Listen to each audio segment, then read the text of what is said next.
Welcome to Absolute Comics right here at the Comic Story and Podcast Network, aired every Tuesday at about, 5 p.m. Eastern? 5 p.m. Eastern. My name is Benny. I'm also known as the Comic Storian on YouTube and on various fronts. This is Sal from the Comic Pop team.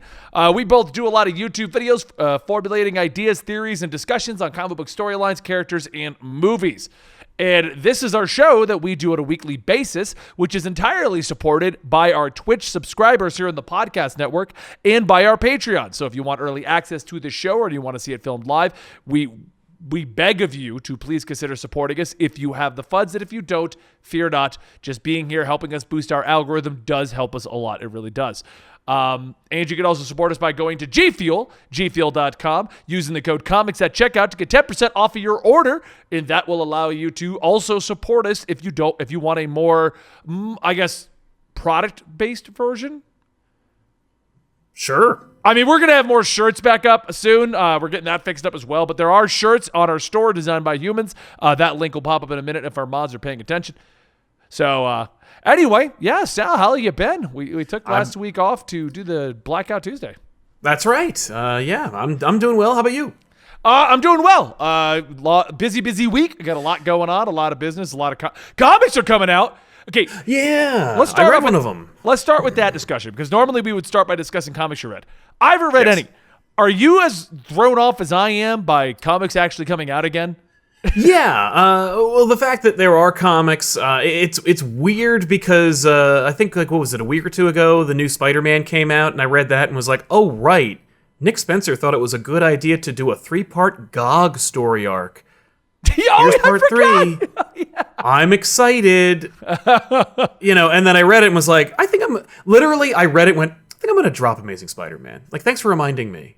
The GOG storyline wasn't bad, but I feel like it had to be wrapped up a few months ago.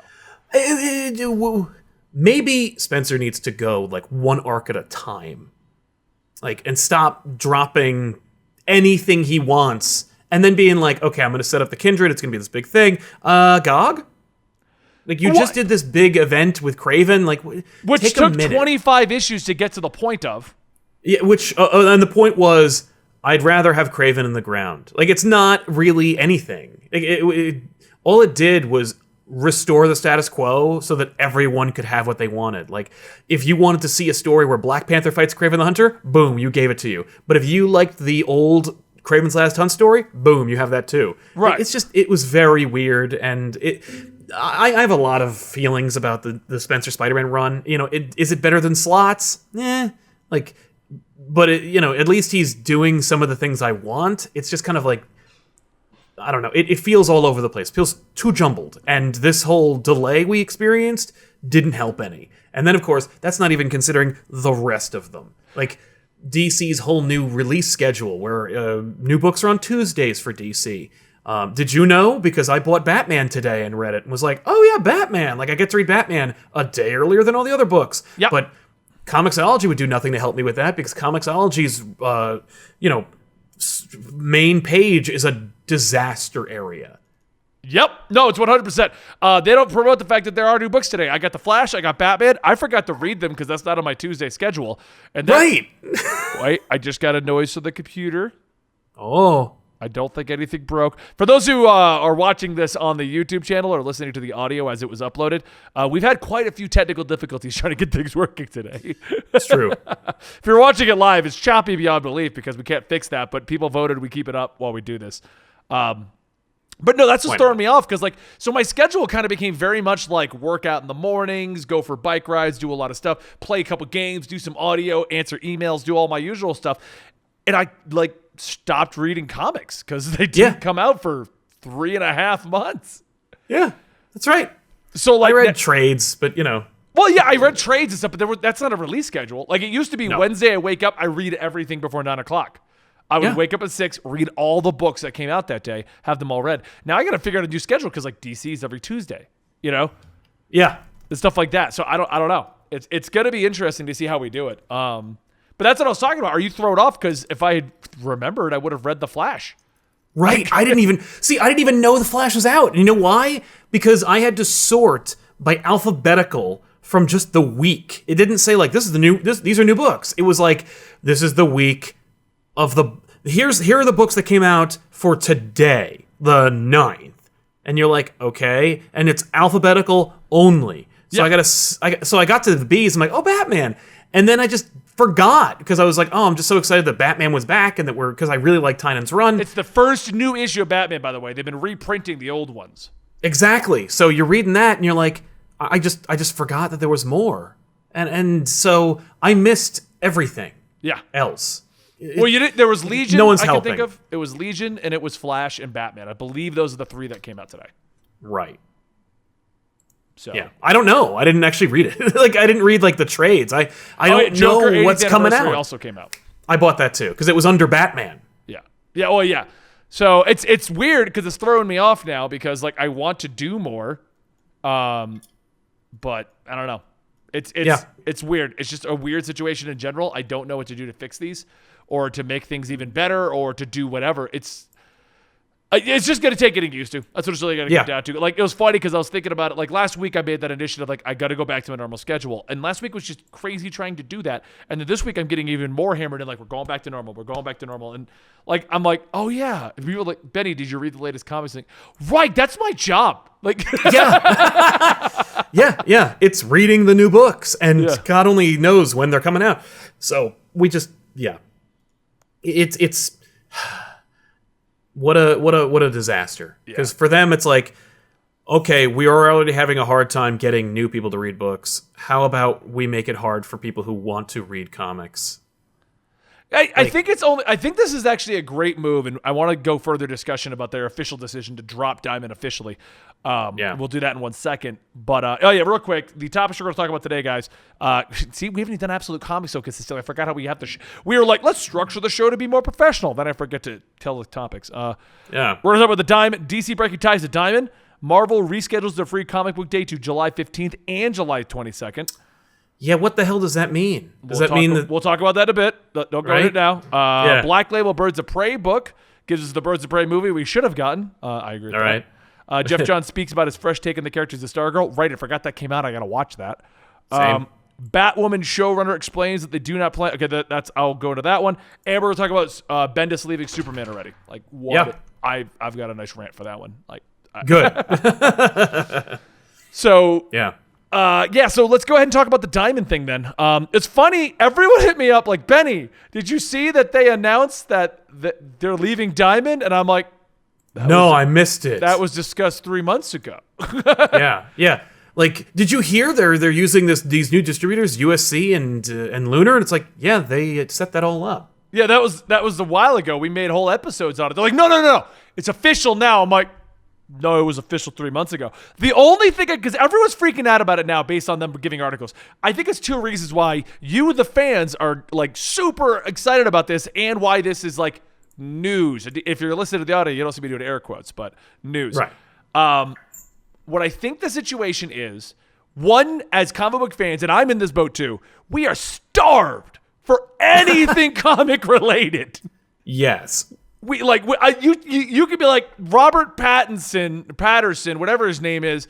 He sneezed on a napkin, and they decided that would be a new Batman villain, and I'd be like, yes, that's gonna be incredible. Video. Exactly. Yeah. So I think that's problem number 1. I think problem 1 is we're starved for any information as to what is going on. Obviously, like it's actually kind of interesting. I'll discuss very briefly on the protest with this. We've already made our stance obvious by last Tuesday taking the day off to support Black Lives Matter. But there is one thing I said about like that amongst our friends and everything when this was going on, and because the protests have been going on for quite a while now, they're still going on. Yep. And the first thing I said was, I was like, I got a feeling that if we didn't just have a mass layoff in the workforce, this would not have happened this long because people would have had to start going back to work. And it's the exact same problem. We're starved over here. People are starved for something to do. And I mean, it's good because the people that wouldn't normally go to these protests are because they have nothing else to do right now. So they're supporting this matter. But it's similar to us as comic book fans. Like we get a slight indication that there's something happening. We're freaking the hell out. Yeah.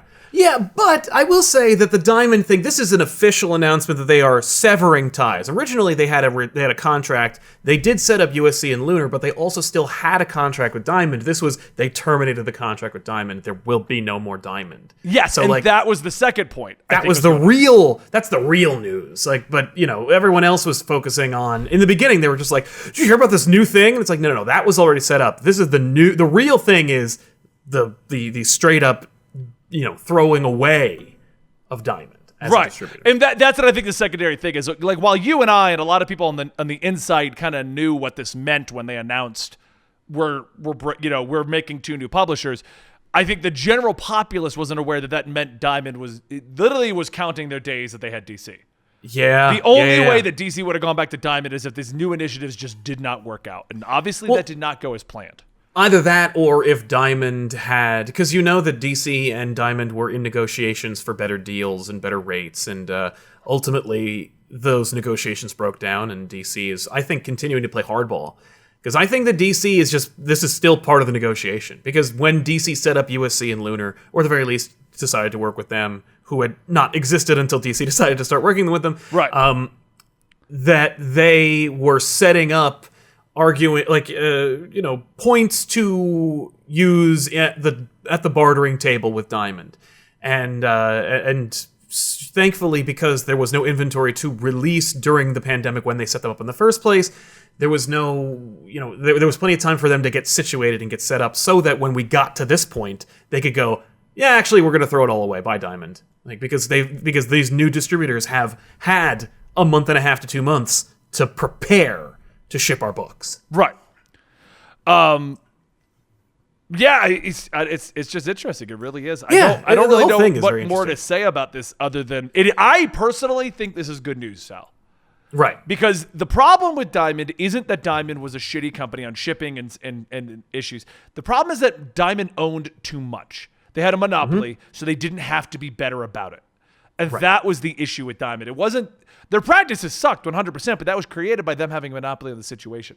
By them not having a monopoly in the situation anymore, they're going to have to be better or they're going to go away and we're going to get better things in general. Marvel has not left Diamond, right? They didn't come out with their own publishers? Oh, no. Marvel never makes the first leap. DC makes the decision, and if it works out, Marvel will follow suit. I think in this particular case, DC is going to do what it does with USC and Lunar, and Marvel will continue their relationship with Diamond as though nothing is going on. There's no big deal.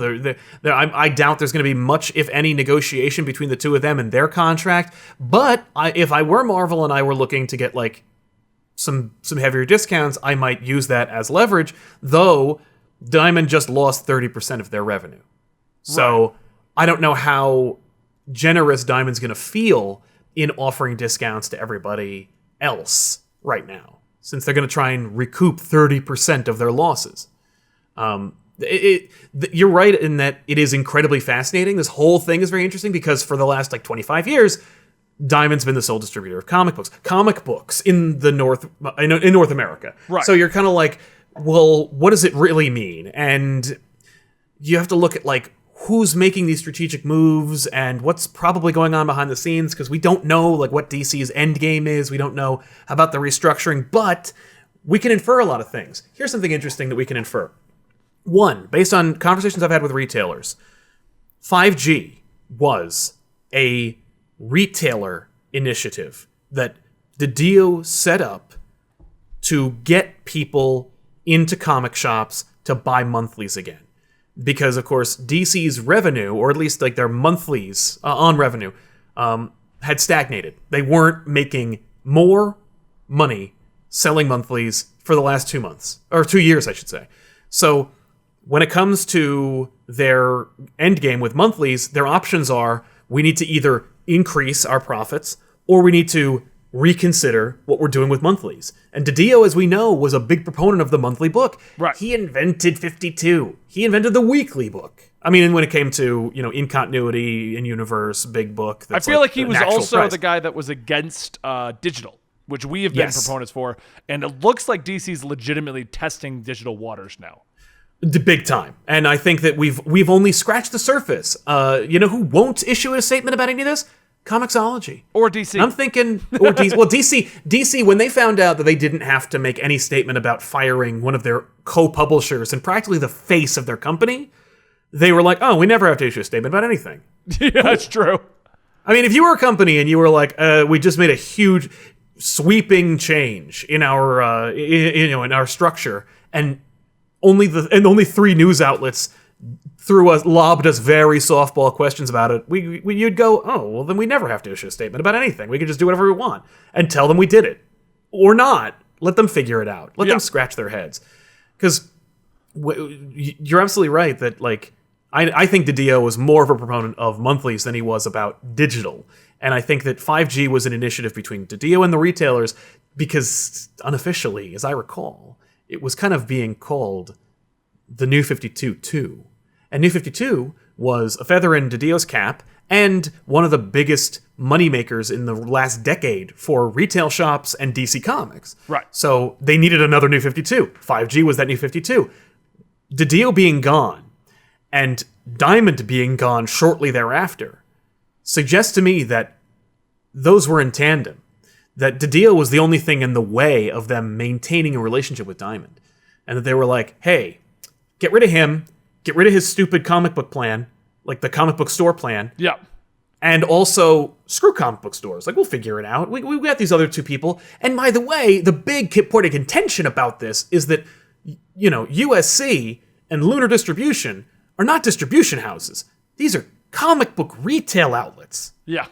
Lunar's owned by Discount Comic Book Source. Like, it's a website where you buy discount comic books.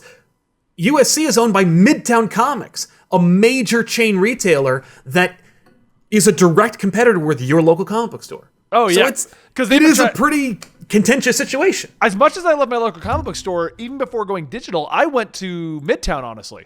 Because Midtown will ship anywhere, including overseas. So when I was getting back into comics hardcore is when I was overseas in Afghanistan, 2010 timeframe.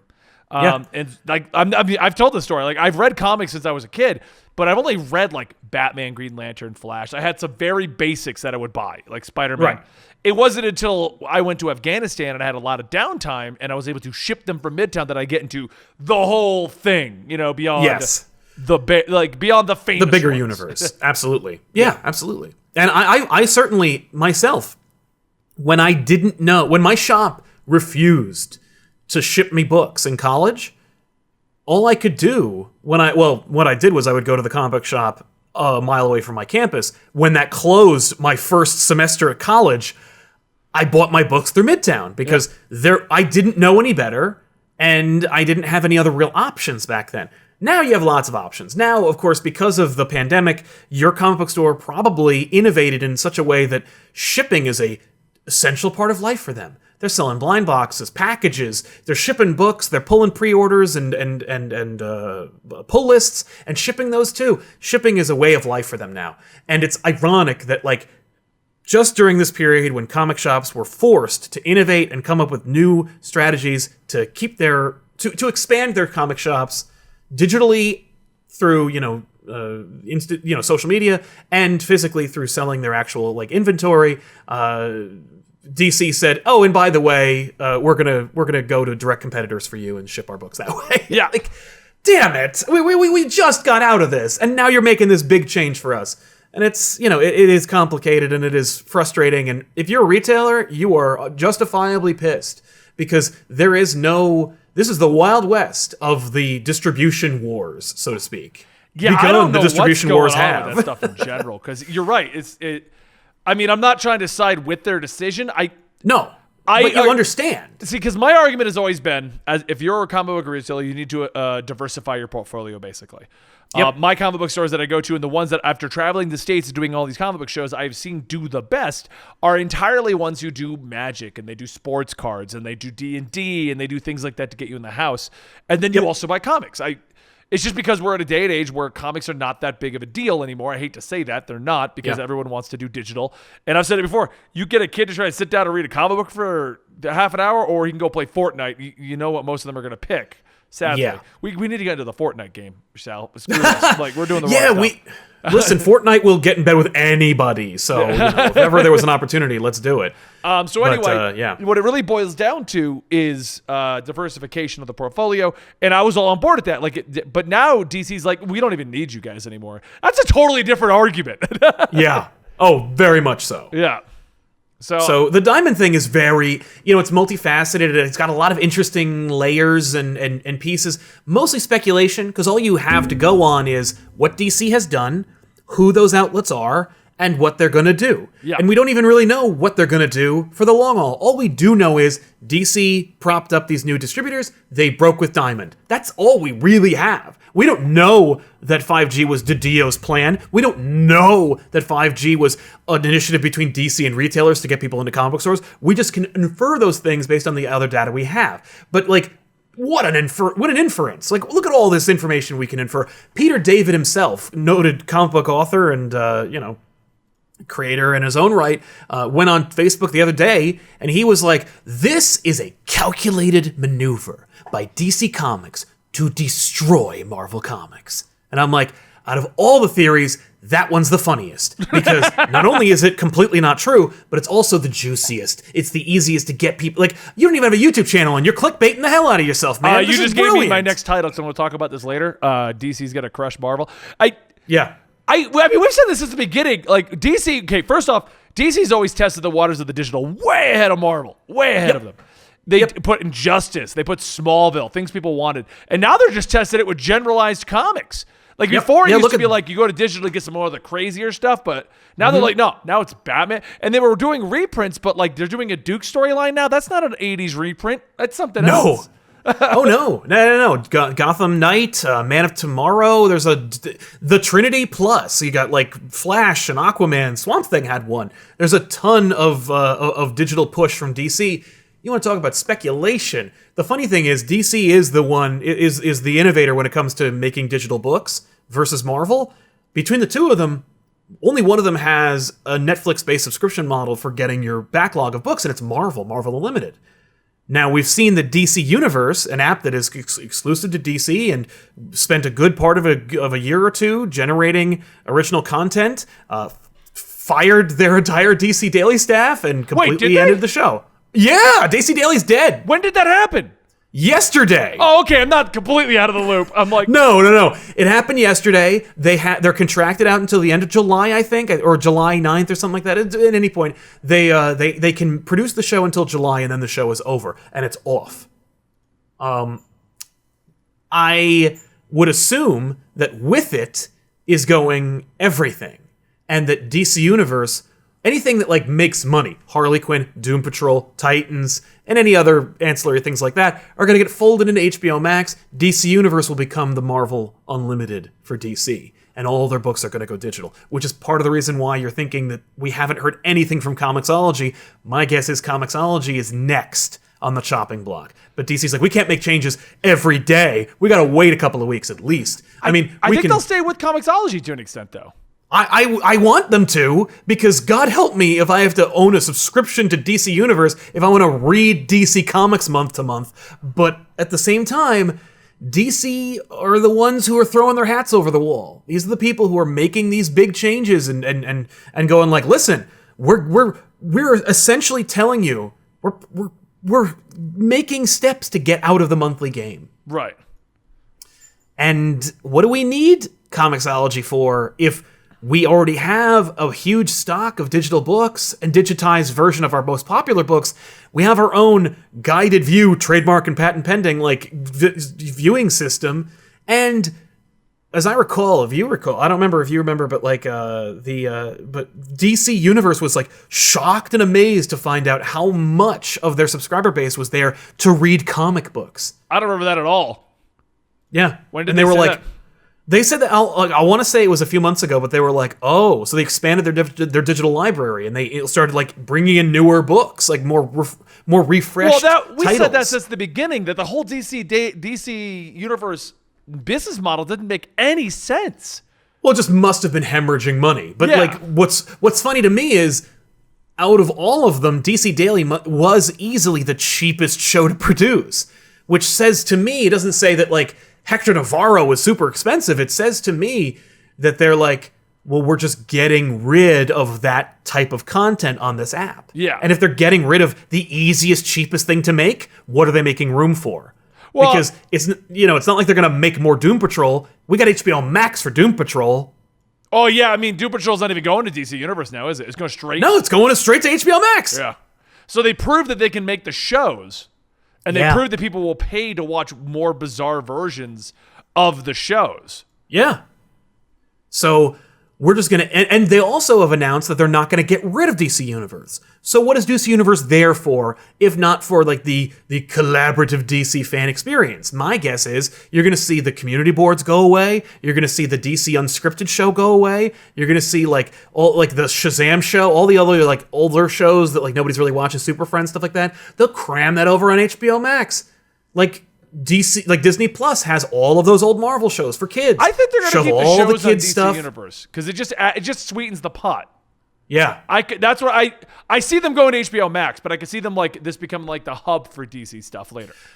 I don't know what I would do in that situation. For me, I'd probably do the most fiscally responsible thing, which is probably not running two identical apps. One of them is a niche app specifically, but but if you have the infrastructure in place for like a digital e-reader, I would break with Comixology. I would move my entire DC library over to the app and make Marvel Unlimited, but it's new books too. Our entire library plus new books. It'd be interesting to see if they do that. I didn't know any of that. It's like, this is out of the loop we're getting with all of this stuff. I know. We were doing a live show yesterday about it, and I got news about DC Daily while the show was happening. So we're just like, The DC Daily one, though, if you watch the shows, they had such little amounts of content. And I'm assuming DC Daily got cut because now during the pandemic, which... There was nothing to say. Part of the whole 2020 disaster show that's been going on. There was nothing to talk about. At least before they could be like, oh, we have the actors from CW, we have the actors from, but now they don't even get them anymore. So no, but they could have Zoom meeting them like everybody was, and all of DC Daily was essentially just a Zoom meeting show after a while. But they could have been like, well, we're going to keep DC Daily. We're going to have 2 hosts instead of a dozen. And the dozen host was weird. Yeah, and we're going to change it from DC Daily to DC Weekly. Yeah. I mean, because what do you need? The rest of us do podcast shows weekly. There's over 400 episodes of DC Daily. And I have problems finding content to talk about a weekly basis. Right? And we're just like, and this is like literally the Diamond thing is one element of the things we're talking about this week. Right. And the DC thing, I bet you didn't even plan on talking about today. No, it's not even on this list here that I have of actual topics that I said at the beginning. Yeah, no, but so it's very interesting. But I think that like if you connect the dots and you put your tinfoil hats on, I think you can see DC's greater strategy at work. But at the very I agree. least, I mean, I've said that a while. But so okay, here's what I think. I'm going to end my discussion on this. I think Dan DiDio is stopping most of these projects that are going forward. I hate to speak ill of anyone who's passed away, but the original CEO of Nintendo, we all praised him. He was amazing. He ran a great company. But the moment he was gone, you saw app games showing up, DLC showing up, the store getting put up. All the stuff that Nintendo seemed to be against all went out the window the moment that man passed away.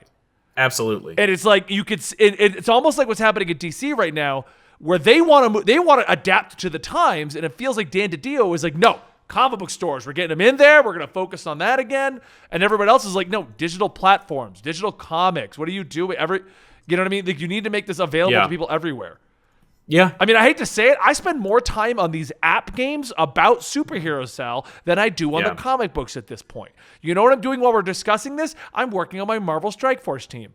It's Wolverine, Spider-Man, Daredevil, and Captain America right now. But because of the diversity of your fan base, like I would not touch an app game, whether it had Spider-Man on it or Pikachu. I don't care what it is. App games to me are I hate them, and I don't want to have anything to do with them. So I stay away from them as much as possible. Well, no, I would rather read a comic book than play a friggin' app. And you're not wrong, but what I'm more referencing is the digital age we have and how easy it is to get things like an app game in my hands. Than it is to go to the store, get the comic, come back, read the comic. That's a whole experience in itself, which I do enjoy. But it's just easier for me to go, I have to take a dump. What's my team doing? Yeah. If you polled 1,000 people, you'd probably get like 850 of them who say, I like Spider-Man. And then when you ask them, what's your favorite Spider-Man story arc? Yeah. You'd get like 25. Yeah, it would be so much smaller. But because these characters, this IP, is so widespread and so synonymous with people's identity, that you don't need really. Look at Harley Quinn the show and how popular that is and how much success it's brought them. And they basically adapted No Man's Land, which up until like, because I remember No Man's Land, you covered it on your channel, but like if you that took forever. Right, but like not only did it take forever, but like they adapted it in as much as they used the plot point that was No Man's Land and a couple of ideas, but they're just like, well, listen, we could adapt 80 years worth of stories. We don't need to really make anything new. They don't even technically need that. I mean, so the fact that I'm playing Strike Force, this is not a plug for Strike Force, by the way, although I am going to reach out to them. And it should be, by the way. Like, what the hell? No, but what this does is prove my point. When people are like, okay, so I mentioned this earlier. I'm doing a changeover in our gaming channel finally. My wife is stepping away to do her own Twitch channel, which now puts the gaming channel entirely in my hands, so I don't have to go through anybody with it. So I'm going to do a lot of the creative ideas that I had, and I'm going to do stuff that I enjoy. And it's just going to be what the comments on Eligible Monster Gaming have been for a while, which is Benny just to make comic story and gaming. It's going to be comic story and gaming. So as a part of that, we did a live stream last Saturday on the YouTube channel, so I could just see who's in the channel, see what kind of sub situation I have. I mean, I've got a channel that's been around for 8 years and like 80% dead subs because it was all promotional subs and plugs that didn't lead to anything. I can give you a college course on what not to do to promote your channel because it will lead to bleeding subs. But we'll talk about that another time. So anyway, so I go over the channel and I kick off the initial stream. And I am shocked to discover the amount of my fans that play Marvel Future Fight. Okay? Yeah. So I get Marvel Future. I've never played this game before, okay? Because up until recently, I always play app games on the toilet, but I never played app games. I have always been a stickler for app games are real games with their own inherent cache problems, but they're real games. But recently I've been playing more of them because I can put them on my computer. And they're all the gameplay I like Final Fantasy, War of the Visions, Tactics, stuff like that. That's another side tangent. Anyway, the point I'm getting at is Future Fight. I finally download this game. I finally sit down to play it. And one of the first things I do is I notice the character Weapon Hex, female Jane Foster Thor, and Spider-Gwen. And those are the first three characters I want. Now, before everyone freaks out on the podcast, this is Benny, they're some of the worst characters in the game. I know, and I didn't get them. I decided to go with, I did get Weapon Hex, but I got Ghost Panther. But Ghost Panther, it's the Ghost Rider Black Panther. I assumed from the name. But what I'm stating is, the characters that I got, and the characters that I was interested in, are, according to comic book fans, some of the worst storylines ever. Right. But they have characters, toys. Gwenpool was in there. She's huge.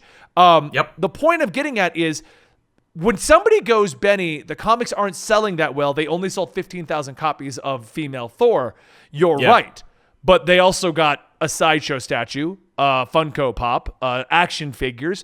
She's being mentioned in tons of comic books elsewhere. She's in Strike Force. She's in Future Fight. Those games make millions of dollars. Funko whatever makes millions of dollars. People don't understand that that we have entered a day and age of comic books where they don't care about the stories. Marvel and DC don't care. It's all about what merchandise they can make with it. Hey, Scott Snyder, you made some cool characters for DC Metal. Can we put one of them maybe into a TV show? Oh, Batman Who Laughs, I'll put him into a TV show. Godspeed, Joshua Wilson, you did a great job with Godspeed. He seems to be a little bit of a fan favorite. Don't do more storylines with him. We're going to put him in the CW show. That's what's going on here. The amount of characters you can buy Red Hood's a fan favorite, okay? Red Hood is a huge fan favorite. And you know what everyone loves? The version from Under the Red Hood, the movie, which is ripped off of the version that is made out of the New 52. If you actually go read Under the Red Hood and you read Red Hood storylines, most of them suck. And there's not a lot. Yeah. No, it's true. Everyone's favorite version of anything is usually some adaptation thereof, as opposed to like the literal thing. Yeah. So, But that, yeah, I don't even they're remember IP how I got on farms. the topic about the comic book characters. But oh no, it's the properties, Accessibility and right? properties. It's the properties and accessibility. We identify with Spider-Man. We know some Spider-Man stories, so you put him in everything, and now I'm buying it. Yeah. Right. And that's how they understand it. And like that's the language they're speaking now. Like Yeah.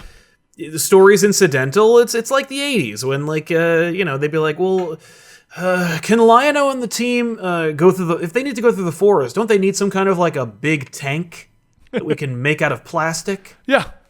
Can Duke and the Joes need to fly into Cobra Commander's base using a tack chopper that we can make out of plastic? Like the whole thing is a commercial, and now we're in an age where both of your favorite IPs are owned by two mega conglomerates that are in the business of churning out money. And now we're in a weird age where it's not just that they're it would be one thing if it was Strike Force games and backpacks and like Funko Pops, but we're also in an age of okay, so not only are we in that business, but we're also in the business of literally making disposable media, but on $1 million scale. Like, Disney and Warner Brothers are in the business now of making visual comic books. Yeah. That cost... The reason why comic books are successful and fantastic, for the most part, when it comes to superhero stories, is that you can do things in them you can't do in TV and movies. And if you can, then, you're kind of drawing away from that audience and giving them the thing that like they could imagine or fill in the blanks for or see pictorially speaking. And so they're in that business now of making like serialized fiction on a massive scale, and they got to keep making more of it. So they're going to adapt and steal, or at the very least use the stories from your childhood or from your favorite arcs and characters. So like they got to keep making more. Like they're not focused on making the new stuff. They're making new stuff for themselves, which is adaptations of the old stuff. The whole thing is cyclical and connected, and it's all about making more money. And the thing about it isn't even like that. Like they figured out everyone loves superhero movies. That was the movie arm. Yeah. They were like, we figured out if we put a guy in a cape, we spend $250 million, we could make $1 billion. That's the formula for Hollywood superhero movies. But now they're like, I just spent the gross national income of an entire country to make an app that is literally just Netflix. But we don't have any original content. So I need to spend the equivalent of 6 major motion pictures to make 4 shows. It is unsustainable, and it is incalculably expensive, and only a few people are getting super rich as a result. So, but we're caught in the middle because it's like, we were just happy to read these stories. We were just like, oh, this is fun. Look at these characters. Woo! Now they're like, I need that. We can adapt that and make it into a show that'll cost me way more money than it probably is warranted. But I'm in it now. I spent $1 trillion to make this thing. I have to produce shows. And I know that like the movie formula works, and the movie formula says superheroes, so we'll make shows for superheroes. We'll take your audience. It's nuts and it's unsustainable. I think that like at the end of the day, DC's Endgame for DC Universe for the comic book arm, it's all in service to the massive expenditure that is streaming, and it's like really, really stupid because at the end of the day, you can't like you found out when they made BVS. We were on record. I know I was on record saying that Batman vs Superman will make $1 billion. Will make $2 billion because it's Batman and Superman. Yeah. And it didn't make $1 billion. Well, that's what I said. I said the arguments we were having. Oh, it's going to be a terrible movie comparison. Like that doesn't matter. It says who Batman cares? versus Superman. Yeah, it's the 2 of 3 most iconic, recognizable superheroes on the face of the earth. How could it not? And it didn't. Yeah. And the reason why, you could say it's because of story or direction or whatever, but it's really not. The reality is it didn't make $1 billion because you can't always make $1 billion. Because not everyone has all that. Like it's like that joke from Futurama where it's like, we can't go spending all of Earth's money every day. Like I can't make billions of dollars every single year. It's why like all these businesses that are like, yeah, it doesn't matter. It's just let's reel it back in. The only thing I was going to add, I just want to clarify one thing because we already people in the chat. Yes. It doesn't matter if Thor got 50,000 sales or if Thor got 200,000 sales. The point I was making is people questioned those comics with those characters getting low sales and how they stayed alive. I don't give a crap what Thor actually sold. Thor was my example. It doesn't even matter. Well, what we do know is Thor, people have an agenda about talking about why Thor was not successful. Right. And it's like, that's the why reality Thor's a great example for this is why Thor it is successful. Yeah. Yeah, like there's a Gwenpool action figure. They sold Gwenpool statues at GameStop. You want to know the most obscure ones I've seen? So you know that entire new Asian initiative they have over at Marvel? I hate to word it Marvel like that, Rising? but pretty much what it is. It's like Wave and Arrow and all those characters. Vaguely. It's like a whole thing they were doing right before COVID hit, and I think it's still going. I think I know what you're talking about, yes. All those characters are in Marvel Future Fight. I was like, what the what? You want to know Who is this? You want to know the weird one that I saw? Nadia Van Dyne, specified as Wasp, Nadia Van Dyne. I was like, right. She's doing that well that you decided to put her in your game? Right? Okay. Like, no. It's like, no. There are the people who are doing this, who are making the people making the most money are not in the comic book industry. No. They're going with cool designs. I mean, the fact is, the character of Gwenpool blew up because of a fun design. Spider-Gwen blew up because of a fun design. Then they made stories. All right, so anyway, we need to move topics anyway because we have been on this topic for centuries now. Absolutely. 45 minutes, whatever is more convenient. It's too long. Yeah. Okay, so moving on, we got Marvel rescheduled Free Comic Book Day to July 15th and July 22nd. Yeah, so is Free Comic Book Day Marvel's event now? Marvel gets to make those calls? I don't know. I mean, I thought Free Comic Book Day was almost its own organization at this point. Free Comic Book Day, I believe, is owned by Diamond. So it is a thing. So, and it will also be a Marvel exclusive event because DC will have nothing to do with it. Yeah. Well, they Marvel and like Boom and Image and. Oh yeah, no. Basically, it'll be the comic book industry minus DC event. This isn't Diamonds. This is Marvel is doing their own Free Comic Book Day. Oh my god.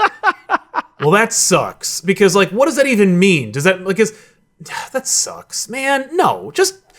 Diamond should have just declared a new day. The problem is Diamond's not doing it. This right here tells me that even Marvel is getting tired of Diamond not making a change, not doing anything. Totally. It could be that could be a good sign. It could be Marvel stretching their legs where they're like, well, DC can do whatever they want. We're going to make a Free Comic Book Day. We already have the books, so we already spent the money on them. We're going to put them out. Right. The question I have is, why 2 days? Why not just the 1 day? Well, I guess they're going to do a preview and then the actual release, like a prologue kind of thing for House of X or Swords of X, which makes sense because Swords of X has been pushed back like crazy. So I guess big time. They're trying to get you hyped up for Sword of X again, is what it sounds like to me. Yeah. So the funny thing is, for me, Free Comic Book Day is going to a comic book store and enjoying the big deep discounts and sales that are going on at the comic book store. Marvel doing 2 random free books 1 week apart from each other sounds like no comic book store is gonna want to do anything like that. Like, I can't imagine any retail outlet getting really hyped for that. I mean, at this point, I hate to disagree with you on this stuff, but I think almost like how we're starved for news, and that's why I think the DC leaving Diamond. I think at this point, anything that'll get people back at a store.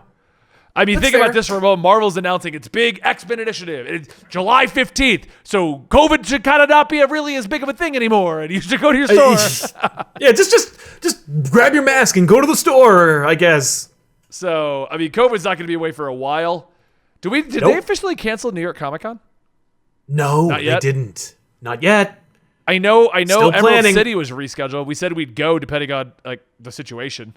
Yeah, but they also, like, Emerald City is Reed as well, and I think what happened there was they were waiting until the last possible second. You won't see an announcement, I think, about New York Comic Con being rescheduled or canceled until, like, September 30th. Emerald City's rescheduled till August, remember?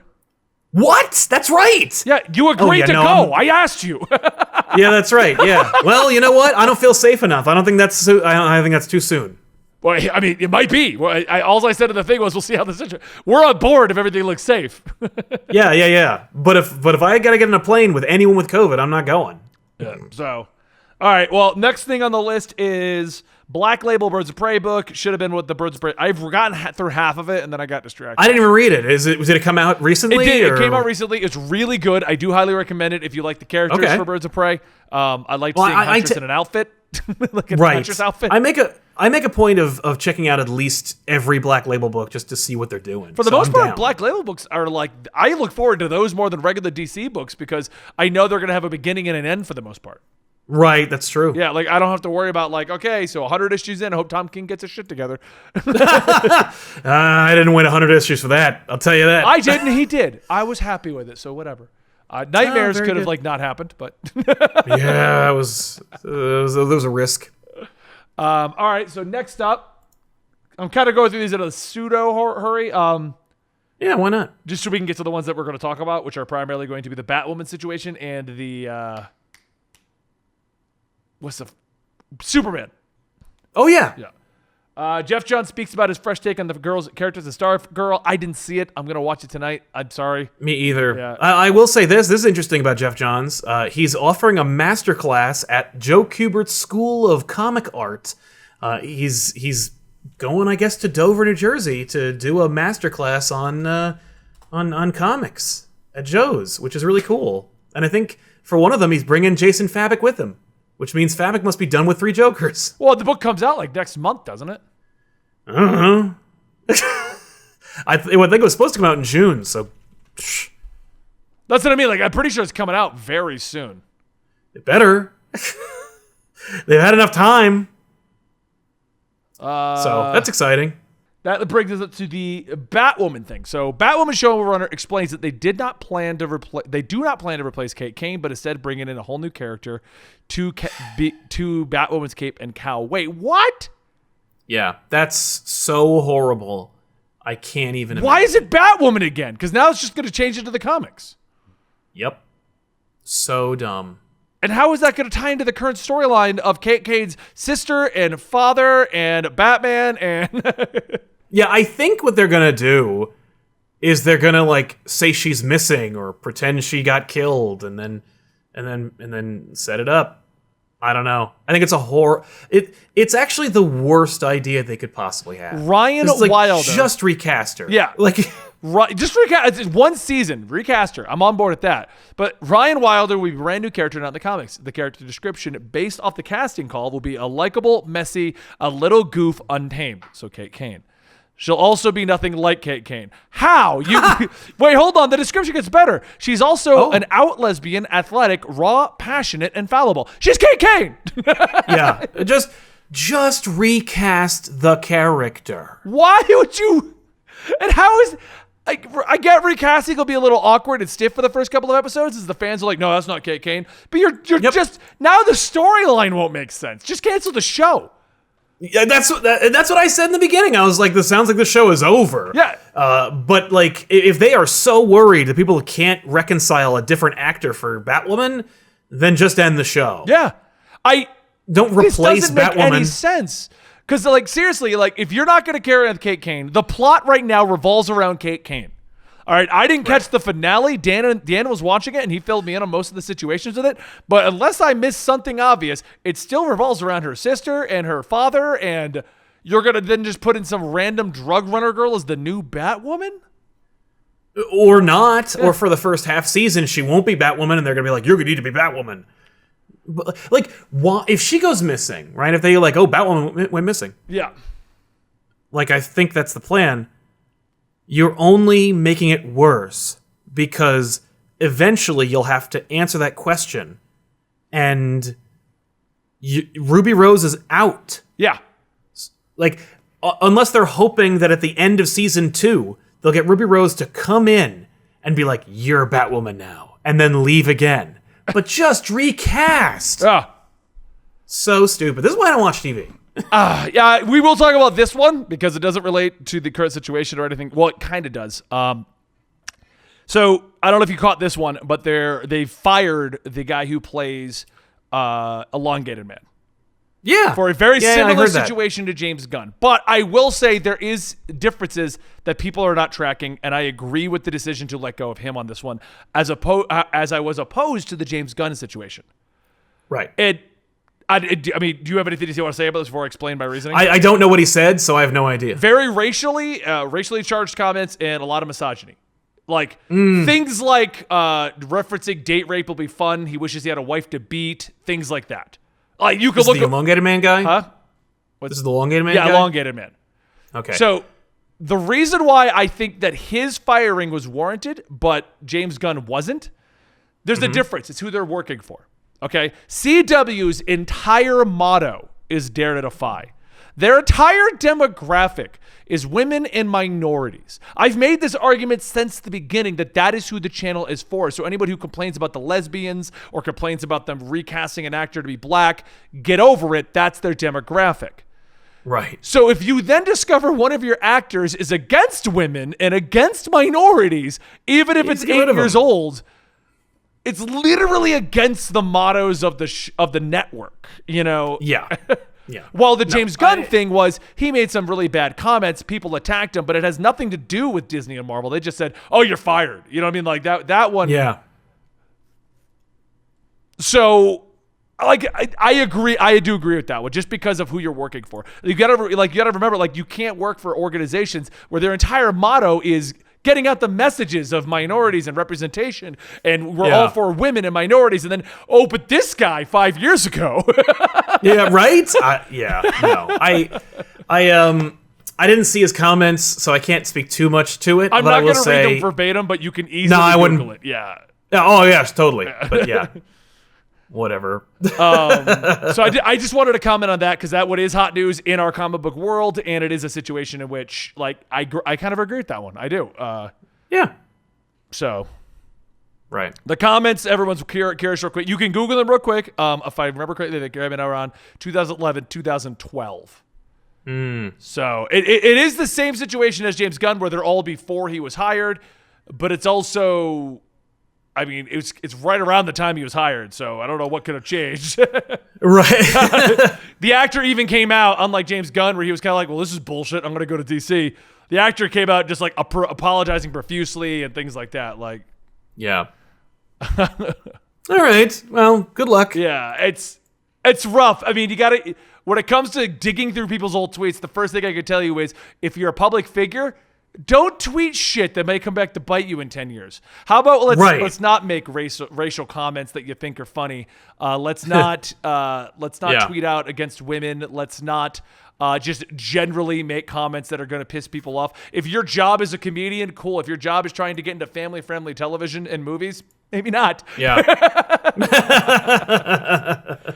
You know, yeah. What is your job? I am a comedian that likes to, run the edge, and that's all I'm going to do with my career. Okay, good luck. Yeah. Well, don't work with Disney then. So that one I do agree, just because of who he works for. That's not to say the man should not get work. Let him go get work. Not there. Yeah. I mean, just, I don't know what the solution is for those kind of situations, but, Well, the solution is, I think you have to look at each individual one and decide what the situation is. I think that at the end of the day, that's what it comes down to, because you can't just blanket, oh, you made comments 12 years ago, you're fired. You can't do that. Right. So. Totally. All right. Just trying to, Twitch is having their own discussion. I don't personally agree with you. Tweets in poor taste are probably really bad jokes and context to when they were posted. While I would agree with you, that was the James Gunn situation. When I Googled him, real quick, the actor had almost 12 of them. And they were all spread across different time periods and stuff like that. The James Gunn one was like 2 or 3 over one spread of a month or something? Yeah. Like this wasn't a small amount of them over the span of like a small situation. This was like the guy thought it was funny to beat women and constantly tweeted about it. Yeah, as I recall with the James Gunn thing, and I don't want to get too much into it, but like as I recall, the James Gunn thing was like he prides him. He's the guy who made Super. Like he prides himself, not prides himself, but like he being edgy. He rolls with a crowd that makes that believes that off-color jokes are like the more off-color they get, the more funny they are. I don't necessarily agree with that, but like that they push the envelope deliberately, even if they don't even believe what they're saying. And it's like, on one hand, like, don't do that. On the other, like, I get what you're like. I understand where that's coming from. With this, it sounds more like he's just saying some shit that like. You're kind of like, don't say. It's like the JonTron situation. Like, just don't say those things. Yeah, exactly. You probably shouldn't say that stuff. At the end of the day, it's just my opinion on the situation. Sal didn't even read them. I know some people are disagreeing with it. Across the board, you should never be held accountable for your tweets 10 years ago. And I do agree with those I agree with that in general, but if CW's decision is, this is our message, and you clearly are against that, that's fine. You know what I mean? Like, we also don't know what else could have happened behind the scenes. I'm not saying if we had to make a decision across the board of using old tweets or not, I would say no, don't do it all. Yeah. But we're gonna have to take each one of these as they come across. We're gonna have to take them all, and look through each individual one because nobody wants to across the board state.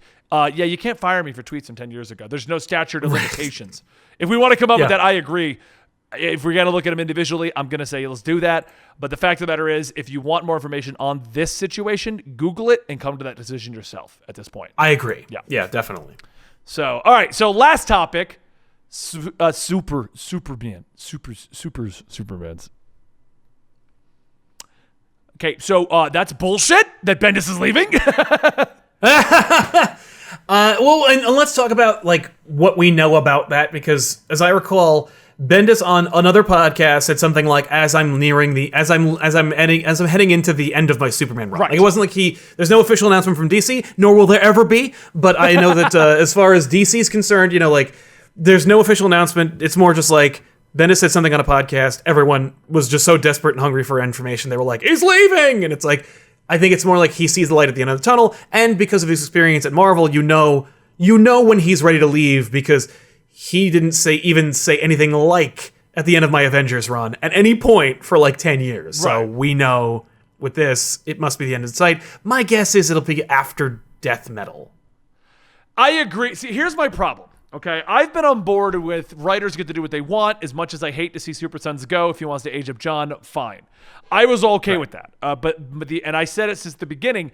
If there's an end goal for these changes, so divorcing, or I don't think he officially divorced. I think he's separated from. He never did. Yeah. No, they was never divorced. No. John aging up, involving a lot of old characters. All of this, I'm like, okay, so he's setting up for his ultimate Spider-Man, but it's Ultimate Superman. He's doing his own long run thing. It's going to be set up for that. Now it sounds like by the end of the year, we're going to lose him. Yeah, my guess is they'll change everything. The DC Death Metal will be a crisis. It's got to be at this point. Well, what else? Okay, what is happening in DC outside of Metal? Nothing. Like, right? I mean, there's a Batman arc. That's it. There's individual character arcs, but as far as the universe as a whole, there is nothing going on except the whole Metal thing. No, because Snyder was in charge of Justice League, and the whole thing is a prelude to Death Metal. Yeah. So, yeah. It's like the DC universe right now feels like the entire thing is just waiting for this to happen, waiting for this to go on. That's all it wants. Yep. I don't know what else to say. I don't know. It's funny. It's because weird, but Marvel's no better, for the record. We had the whole Jason Aaron building up for some giant thing, and what is even happening with that? His Avengers run went from like, oh my God, we have people in the past, people in the future. It's going to be this amazing Avengers arc. What's Blade doing? So Moon Knight can beat Iron Fist hand to hand? Cool. I don't buy that for anything. Yeah, well, he did. Like, it's I was after the final host. I was like, that's the final time I'm buying Avengers. Thanks, Aaron. Bye bye. Yeah. And every so often I'll buy an issue and check it out, and I'm like, I hate this, and so I'm just ready for it to be over. But yeah, with DC and with Death Metal and with Superman, I mean, my guess is because the rumor is Bendis costs a lot of money. I don't doubt that at all. Yeah, and the fact is, Superman hasn't cracked the top 10 best-selling books. So my guess is DC in their plans, their restructuring, is going get rid of Bendis. Like, get rid of unnecessary expenditures that are not part of the plan. Like, you know what Superman sells? Trade paperbacks and hardcovers. we're doing those from now on. Like, my I don't guess think is they're getting there rid of won't Bendis, be. though. I don't think he's going to leave DC. No. He can run whatever. I don't know what he's going to do. He's still technically running Young Justice, Legion of Superheroes. And Legion of Superheroes. And he's got the Wonder Comics imprint that I guess is really his. But my guess is, he's leaving Superman because they're like, we're not going to publish Superman monthly anymore. So go figure something else out. Yeah. I think they're going to keep publishing Superman. I mean, it was doing fine until Bendis came along. I know. It's still technically not doing poorly, but like sales are still there, I think. But the critical reception is not nearly as high, and I think that's no. Well, and I don't think they got what they paid for when it came to sales. Like it didn't translate. Yeah, it's just not making it's not making physical sense for them. So yeah, I think that it's been a long time coming. Because I think that they had a really knee-jerk reaction to Tom King when they finally got those quarterly numbers in. They were like, get out! Get out! Literally, they were just like, get out of here! Stop! With Superman, it's probably the same thing where they're like, we're paying him a lot of money. Could you please stop now and go make us some money over there or something? Like, as much as I like the Tom King run, it got a poor reception, and so is the Bendis Superman. They're not getting a critical reception that is like, oh my god, everyone needs to read this. It's the most amazing thing in the world. Yeah, when everybody is talking about Tom King's Superman book he wrote a year or two ago, like out in hardcover, it's like, oh, you probably need to come up with a new plan for Superman, man. Because like Up in the Sky came out and everyone's like, this is freaking amazing, including myself. And meanwhile, Bendis is like, I just wrote a big arc about God knows what. I'm not reading that book.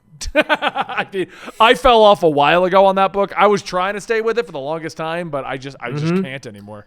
I just picked up the most recent issue just because New Comics, and I was like, hey, Superboy. And he's like, I don't remember who you are, but you're the clone character again. Her. And I'm like, oh my God. This is.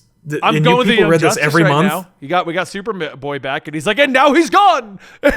Yeah. I was like, oh my god, how can you read this every 2 weeks? So I dropped off, but yeah. So all right, I guess that's where we're at then. Yeah, I guess that's that. Wow, we're only slightly over time, right? We're actually not over time. We made it an hour and 5 minutes. Hey, all right, we did it. Yeah, the sales. The thing is I can tell you, this is not official in any way, shape, or form. But discussions that I've had with Tomasi Silver, he did not choose to leave Superman. No, and he is not very quiet about that. No, Bendis said like publicly on I think it was either my show or somebody else's show, but he said it. He was like. He goes, oh, when Peter finished up his run and he chose to leave, and I'm like, no. I would agree because if you ask him about it at a con, he'll tell you. He was very disgruntled about it. He'll be like, well, if that's the case, then what is all of this plan I had for the character? Yeah. What about John's sister? Like, he had a lot of plans. Yeah, he did. It was funny. Not funny. I mean, it sucks to be him, but no, it's very sad. Yeah. But. But yeah, I wonder if he's sticking it around over there or what's going to happen. But all right, cool. Let's end the show.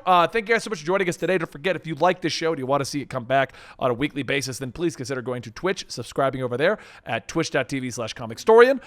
Your subs make this show happen, but also so do your Patreon pledges. If you go to patreon.com/comicstorian or patreon.com/comicpop, this week it should officially be back out to coming early over there, like by Friday, Saturday, long before it hits the YouTube side, which is every Tuesday, but we're trying to get our schedule back to normal. And you can also go check out G Fuel, gfuel.com. Go use the code comics at checkout. And you can also check out our store and get yourself an Absolute Comics t-shirt. One day we'll have this at a con. Yeah, it's going to be a lot of fun one day. I hope you guys enjoyed this. Thank you so much for your time. Find me at Comic Story and find him at Comic Pop. And let's end the show.